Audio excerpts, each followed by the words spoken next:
তুমি যদি এমন হও যে তুমি দীর্ঘদিন জন্ম থেকে বনে গুহার ভিতরে বাস করেছো, এখন পাহাড়ের গুহায়, ওখানে তো তোমার কোনো দরজা টরজা জানালা নাই। এখন তুমি হঠাৎ মনে করো যে সভ্য শহরে চলে আসলে, এখন তোমাকে বলা হলো যে তুমি একটা ঘর বানাতে হবে তোমাকে। এখন তোমার যদি ঘরের বিষয়ে সম্পূর্ণ বেসিক ক্লিয়ার না থাকে তাহলে তুমি কখনোই একটা ঘর বানাতে পারবে না।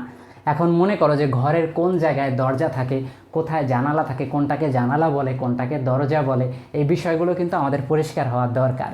কিন্তু তোমার যদি এই বিষয়গুলো ক্লিয়ার না থাকে, হঠাৎ কনসেপ্ট ছাড়া তুমি একটা ঘর বানানো শুরু করলা, দেখা গেছে তোমার যে ফ্ল্যাটে তুমি ঢুকতেছো ওখানে দিয়ে বসছো জানালা, আর বারান্দার ওইদিকে বা ওয়ালের পাশে তুমি দিয়ে বসছো দরজা। এখন যে কেউ ফ্ল্যাটে এসে বলবে এই এই তোমার ফ্ল্যাটে ঢুকতে হবে কিভাবে, বলবা এই যে ঢোকার জায়গা রেখেছি, তো জানালা রেখেছি এরকম করে। এখন সবাই কোশ্চেন করবে কি যে আমি কি তাহলে ডিগবাজি দিয়ে তোমার ফ্ল্যাটে ঢুকতে হবে?